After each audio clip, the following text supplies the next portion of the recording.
Good day, everyone. Today we'll be talking about a topic in thermochemistry, which is calorimetry.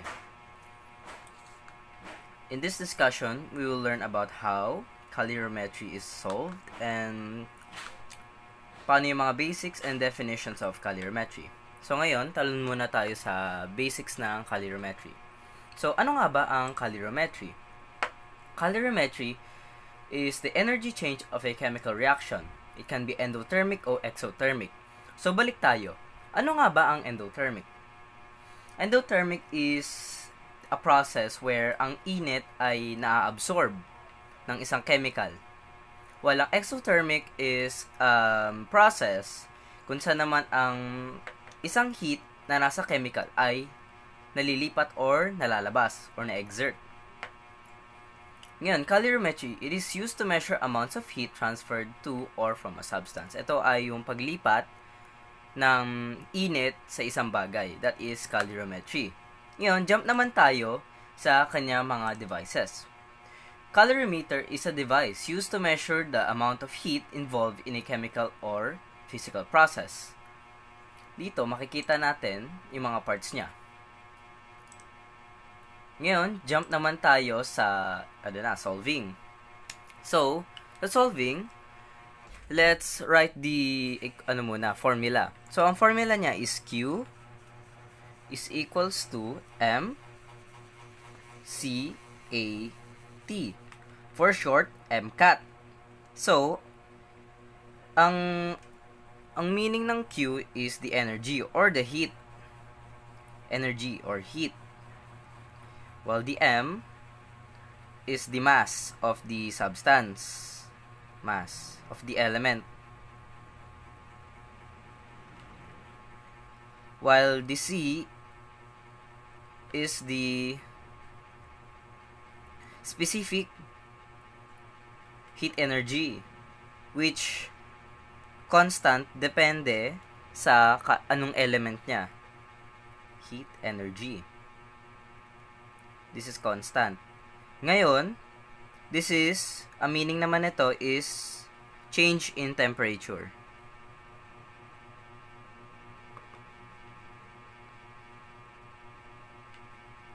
Ngayon, pwede natin siyang i-derive into ganito.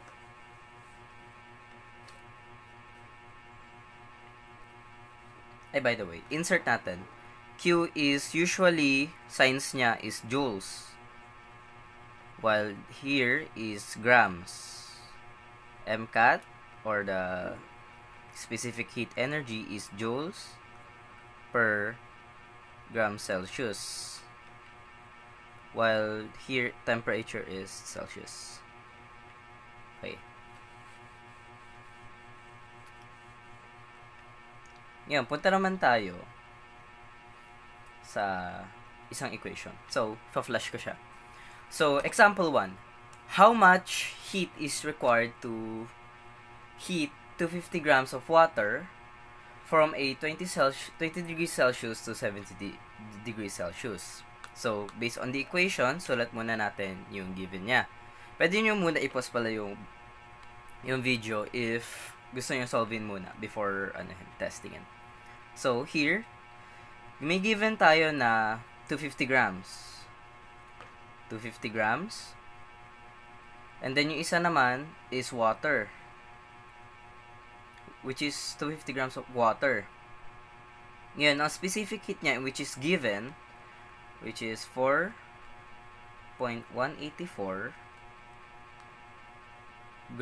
joules grams per Celsius. Yan. That is our C, and this is our M. And our temperature is T1 and T final. T initial and T final. Our initial is 20 degrees Celsius.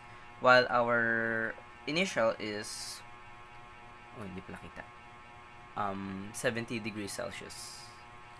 Okay. So, sulat na natin yung equation. So, Q is equals to mass, which is 250 grams, then times our specific heat energy, which is 4.184. Note, this is, this is the specific heat energy of water. It varies depende kung anong compound or element ang meron tayo.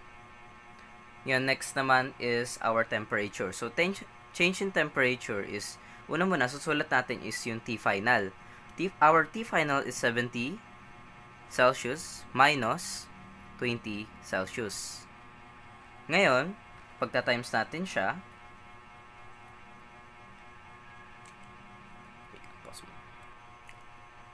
so here, meron tayo, cancellation muna tayo. We have Celsius, right? So, degrees Celsius. So, pag-plusin pag-anuhin na natin to, pag-add up, this will end up 50 degrees Celsius. Yan. Yung cancel. So, matitira na lang sa atin is, yan. Ngayon, sasolve natin siya. So, pwede natin siya input directly, which is 250 times 4.184 times 50. So, may makukuha tayong 523 joules. So, ito na ang final answer natin. So, ayan, you need 523,000 joules para ma-heat up ang water. So, next naman tayo sa example 2. So, sa example 2, we have 300 joules of heat is removed from the 35 grams of unknown metal, causing the temperature to drop from 85 Celsius to 19 degrees Celsius. What is the specific heat capacity of the unknown? So, dito, nawawala naman ang ating specific heat capacity. So, sulat muna natin ang ating mga given. So, we have 300 joules. That is Q is equals to 300 joules. Next is our mass, which is mass is equals to 35 grams. Next is our temperature. We have T initial and then T final. Our T initial is 85 degrees Celsius. Well, next naman natin is our 19 degrees Celsius. So, ngayon, ang tinatanong dito is yung heat capacity. Ayun yung kino-question. Now, solve natin siya. Pwede siyang i-derive, pwede din siyang direktahin. I will show you yung method na dedirektahin siya. So, here, we have Q, which is 300 joules. Ito, equals our mass, which is 35 grams. Next is our heat capacity, which is C. Ganun lang. Since wala naman siyang value, yun yung hinahanap natin. Next is our temperature. Our temperature is 85. Oh yeah. Is the final versus 85. Yan. By the way, take note, ang given dito is 300 joules of heat is removed.